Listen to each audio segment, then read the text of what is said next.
Here's the thing about AI. The ROI isn't from the time savings.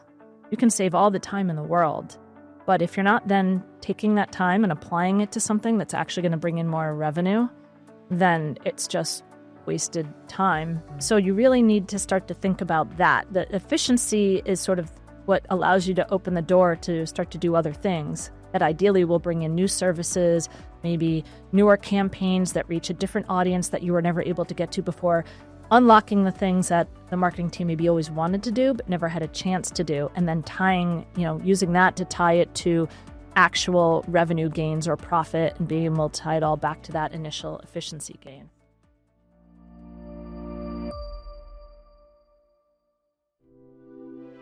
Thanks for joining us. We're going to be talking a little bit about AI and Opal today. And I'm Michiel Dorjee. I run digital for Optimizely.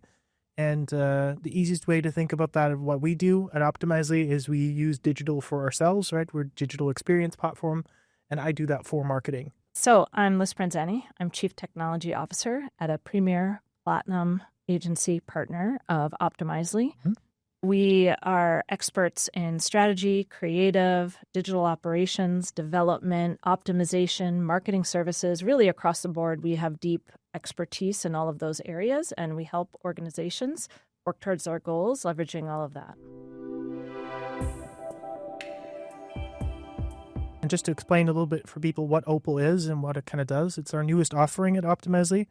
And it kind of bridges the gap between all of these different products. And it's also a standalone product where it's our AI, right? So it's trying to help people kind of execute on their digital tasks much easier. So whether that be bridging the gap from actually building websites to then executing on them, creating pages, and then optimizing and scaling them all with digital processes.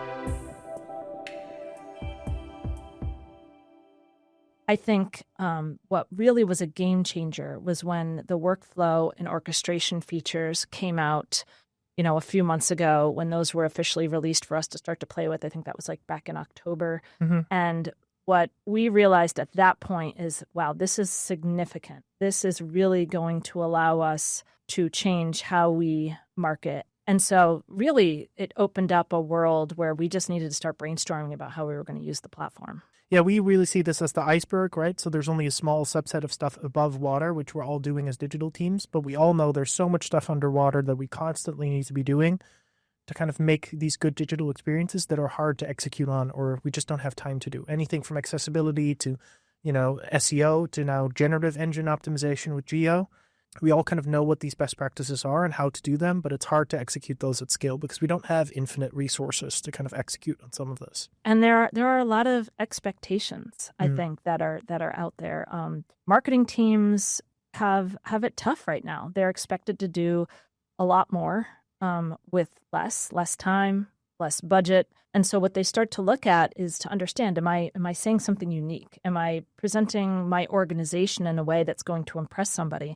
How do you know if it's unique? There's so much content now because AI is generating content. There's so many more organizations trying to put content out there that it's very difficult to find the time to go through all of that, to watch the videos, to read the thought leadership. So that's when a platform like Opal suddenly becomes critical, because it can do all of that research for you and read all of that for you and let you know if it's something that's been said before or not. And, some teams would, in the beginning of the pandemic, we all did this, right? We tried out ChatGPT and we created these beautiful prompt libraries that we were kind of sharing back and forth how we best use this. And what we see now is that it's not really a scalable practice because, again, you're creating an artifact for people to, like a SharePoint page, for people to go read, basically, right, with a bunch of information in it. And having these tools that can kind of scale some of these practices within teams, and that as you have these learnings about, what research to do or how to actually quote some of these sources, you can infuse that within the tool so that every time you execute on it, you can kind of tap into that knowledge. Right. And I think that's a really good point. The fact that what you're starting to replace is more complex automations. Like you're adding automation that is going to replace more complex workflows and steps to write up a list of directions to then provide to people to say, well, do this, then search for that, then run this prompt. Right.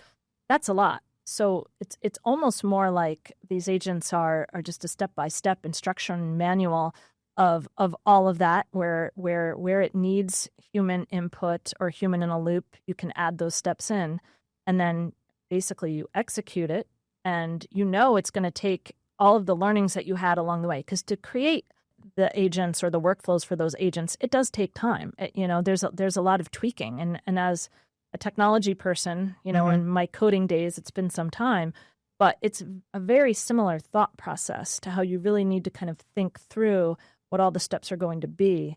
And by now having these workflows and these agents that Opal has to be able to just provide them to your team, and they execute and they put those few pieces of input into it, is really helpful. And I think it really makes sure that those guardrails are followed and that it's doing exactly what you want it to do. So what I'd love to hear more of your thoughts on, like, every organization is different, obviously, so we see the same internally. What fits for us maybe is different for a different organization. We've built some structures around that in the product, right? You can download or install some of the agents that you get from Optimizely and then customize them towards your business.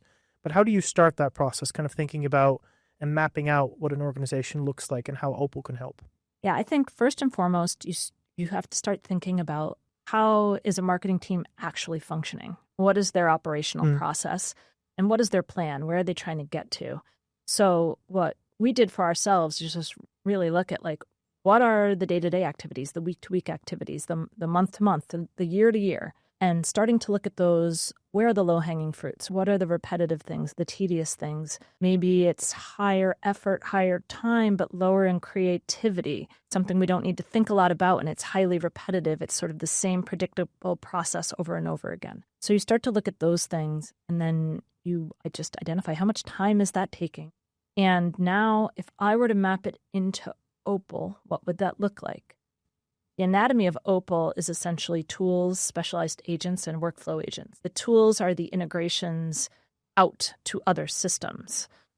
They're sort of bite-sized with a very specific purpose. Then there is the specialized agents, which are really responsible for one thing, and then you chain that all together inside of the workflows. So really, you just take a look at a thing that you do and say, okay, how would I do this with Opal? Is there a tool I need to make, and an agent I need to make, and what would the workflow look like? How are we going to schedule that? So that's what basically you do. And you start off just trying to tackle a few use cases. Don't try to boil the ocean. Get those into place, know how you want to measure it, understand, are you looking for, sometimes it's easiest to go for efficiency gains, something that's going to save time. Then you might expand that into something that's more about compliance or preventative. How do I increase the quality of something that I'm doing, where it can check my work, essentially? Right.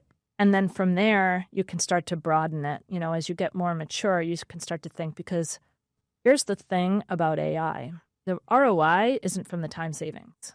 You can save all the time in the world, but if you're not then taking that time and applying it to something that's actually going to bring in more revenue, then it's just wasted time. So you really need to start to think about that. The efficiency is sort of what allows you to open the door to start to do other things that ideally will bring in new services, maybe newer campaigns that reach a different audience that you were never able to get to before, unlocking the things that the marketing team maybe always wanted to do but never had a chance to do, and then tying, using that to tie it to actual revenue gains or profit, and being able to tie it all back to that initial efficiency gain. Okay, so coming out of our AI hackathon, we had a lot of really good ideas. And so when we started brainstorming about what we wanted to put into place for our entry to Optimizely's innovation hackathon or innovation challenge that Optimizely was running, we thought one of those would be a great idea. So I'll talk to you about the three that we did.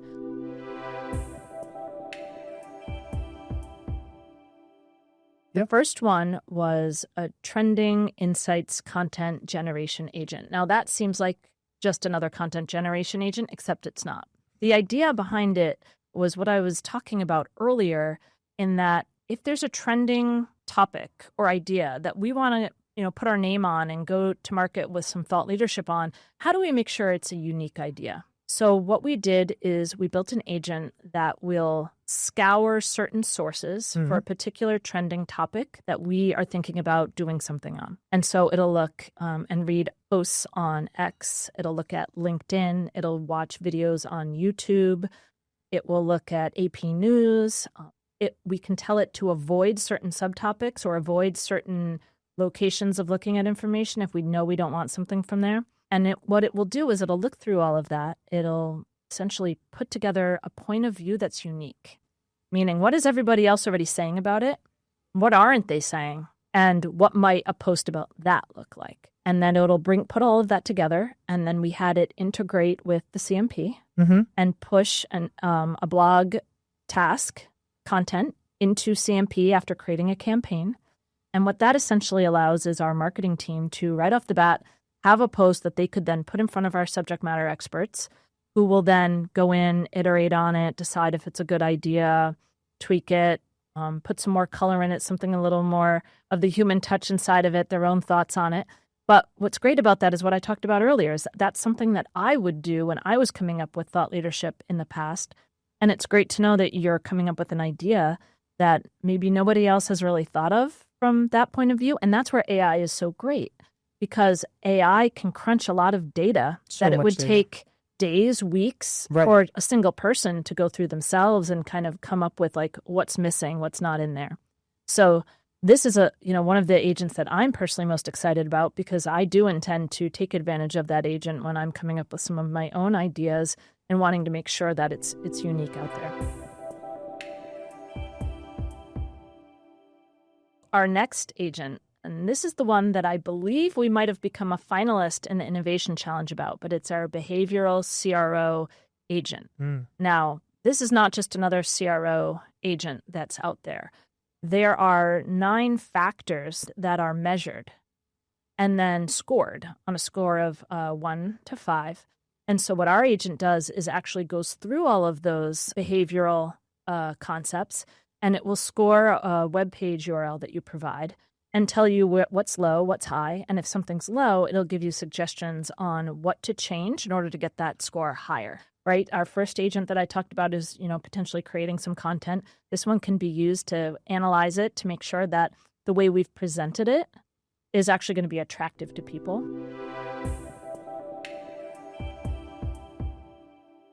And then our third agent is a lead scoring agent. So this is when maybe you have a form on your website and you submit it and it goes into Salesforce, in our case.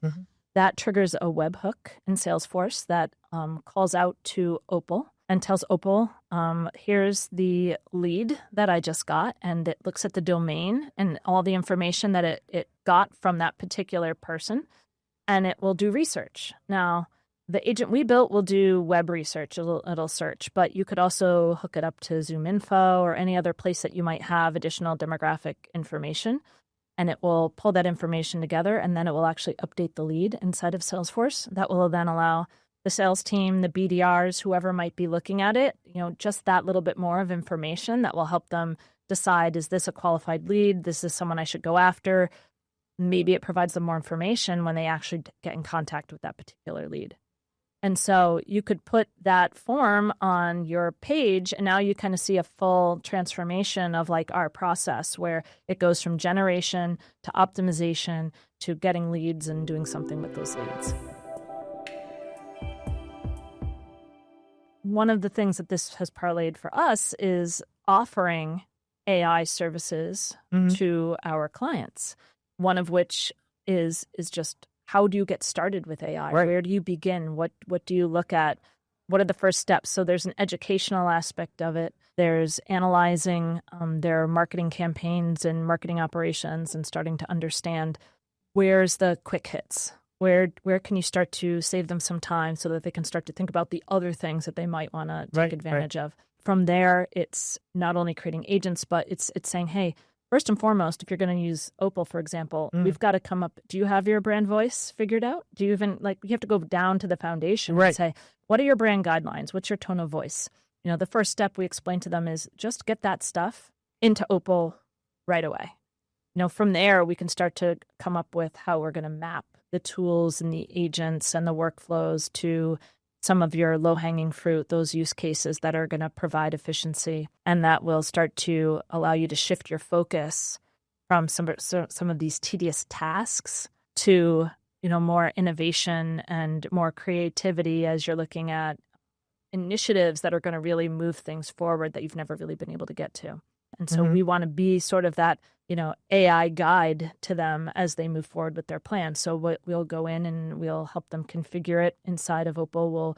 We'll run it. We'll help them understand what's the cost going to be, because there's going to be, various costs, because you're then going to need to understand what are the KPIs and the measures that you're going to want to keep track of. So we'll have to have a baseline of that. So that way later they can then measure how well is this working, where are we saving time, and then what are we doing with our time? Right. Making sure they then have something else to go on to so that they can start to prove that ROI, which is something that every organization leveraging AI is going to have to do on an ongoing basis forever, is to prove that the worth of the tools, and not just that they're kind of fun, but what's the worth of these tools that they're working. Speaking of that, delivering for people, is there anything that you want people to take away, or any CTAs or kind of things you want people to take away from this? One of the biggest takeaways to me is that marketing teams that ultimately end up winning are those that supercharge their operations with not just automation, but intuitive automation. An automation that can actually reason and think about where it's going. I believe that marketing and marketers become unstoppable when the system behind them predicts, reasons, and scales with them as they grow.